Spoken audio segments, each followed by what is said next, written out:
first thing is that in Islam, every relationship we have comes with a set of rights and responsibilities. So as a man, for instance, I owe certain obligations to my wife, just like she owes me certain obligations. And I owe certain obligations to my parents, just like they owe me. I have certain rights that that I have over them. Now, the principle is that you cannot allow any one relationship's rights to do injustice over anybody else's rights. Now, how do you balance all of these together? Specifically, we're talking about a husband, wife, and in-laws. For me as a son, I owe my parents obedience, I owe them respect, I owe them kindness, I owe them anything they ask, really.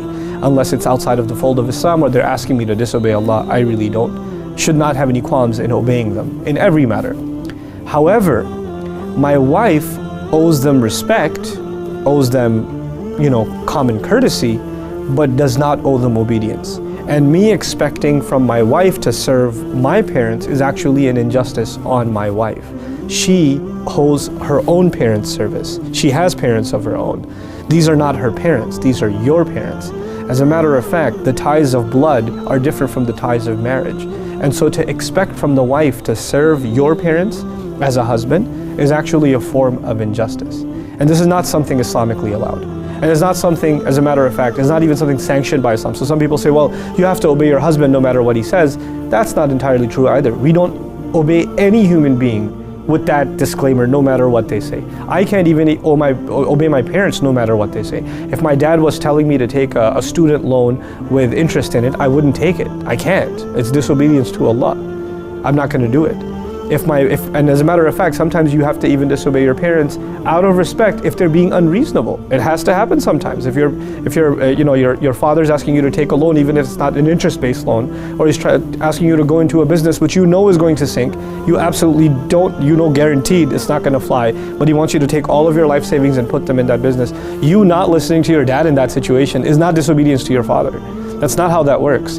As a matter of fact, our obedience to our parents is within the realm of reason. And of course, the thing that even when we disobey them, we don't disobey them at all, ever, outside the bounds of respect. And of course, even if things are difficult on us, we should still obey them, even if they're difficult on us. But when there's something completely unreasonable, or it's going to put others in difficulty. The example I just gave you, for instance, if I ruin all of my savings or all of my assets in some business that they want me to get into, that I know won't work, then I won't just be doing something they wanted me to do. I'd be putting my children in difficulty, I'd be putting my wife in difficulty, I'd be putting other people that depend on me in difficulty. I can't do that. They can do whatever they want with me, but they cannot allow me to do injustice to anybody else. That's just not how it works. Then there are families who force the husband to have one account, right? And the parents are co-signers on the account, and the wife gets like a $20 bill every week or something. That's not how it works either. You cannot do that. You can't have your wife, you married her, you took her from her father to become her wali. And you owe her now the same responsibilities her father used to owe her. And now to treat her like a second-class citizen inside the house, or a maid to your parents, or to your sisters or somebody else, this is all absolutely absurdly ridiculous. And this is one of the things you and I are going to be asked about on Judgment Day. On the other hand, however, there's the other extreme. So on the one extreme, you have daughter-in-laws being turned into maids, which is absolutely absurd and ridiculous, unacceptable in Islam. And on the other hand, you have people that are, wives or even husbands that are absolutely spiteful of their in-laws, want nothing to do with them. I don't want to see their face. I don't want them coming over. I don't want you to go to your mother's house. I don't want you to talk to her ever. I hate her. I can't stand her, etc., etc. And this overly extreme distance from your husband's family. And this is also an extreme, and this is a form of injustice too. Those are his parents. They have rights over him. They should be able to see their grandkids. They should be able to come over and not worry about having a fight.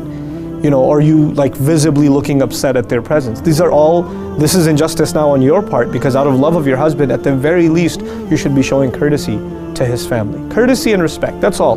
But he cannot impose things on you. This should come from you. These are things that, by the way, just to take the shocker away from all of this, these are attitudes that every Muslim owes every other Muslim anyway. What to speak of people that have been brought together by family? You know, we're supposed to be the best we can be towards other family members. Yes, these complications happen in especially joint family type situations, which are certainly complicated situations. And you know, among other cultures, in Desi culture in particular, this is something we emphasize, like everybody living under one roof, and you know, the financing being controlled by parents, and the daughter having to do this and that in order to be a good wife, having to put up with all this stuff. This stuff, it doesn't work for a lot of families, and if it doesn't work, you know, the sisters, I'm not asking you to, like, you know, break marriages and things like that, but it certainly warrants a conversation, because it's not Islamic. You know, even if you're doing it as a family decision, don't hide behind the fact that this is what Islam wants. It's not what Islam wants, it's what your family wants. This is what you have to come to certain terms as a family.